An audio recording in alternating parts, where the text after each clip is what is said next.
8ஆம் நாள். தேரோட்டியாக இருந்து தேரினை ஓட்டிய பிரம்மதேவனுக்கு நன்றி செலுத்திய அண்ணாமலையார். சிவப்பு குதிரை வாகனத்தில் 4 மாட வீதியில் வலம் வந்து பக்தர்களுக்கு காட்சியளித்த சந்திரசேகரர்.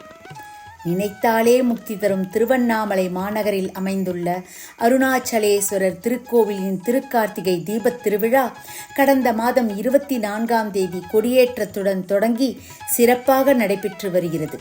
திருக்கார்த்திகை தீபத் திருவிழாவின் 8ஆம் நாளான இன்று உற்சவமூர்த்தியான சந்திரசேகரர் மற்றும் விநாயகருக்கு கோவிலின் 3ஆம் பிரகாரத்தில் உள்ள திருக்கல்யாண மண்டபத்தில் சிறப்பு அபிஷேக ஆராதனைகள் நடைபெற்றது. சிறப்பு அலங்காரத்துடன் கோவிலின் ராஜகோபுரம் அருகே உள்ள 16 கால் மண்டபத்தின் முன்பு சிவப்பு குதிரை வாகனத்தில் விநாயகர் மற்றும் சந்திரசேகரர் எழுந்தருளினார். இதனைத் தொடர்ந்து 16 கால் மண்டபத்தில் இருந்து புறப்பட்ட சந்திரசேகர் மகாரதம் என்று அழைக்கப்படும் அண்ணாமலையார் உடனாகிய உண்ணாமலை அம்மன் திருத்தேரின் முன்பு எழுந்தருளினார். தீபத் திருவிழாவின் 7ஆம் நாளான நேற்று மகாரத தேரோட்டம் நடைபெற்றது.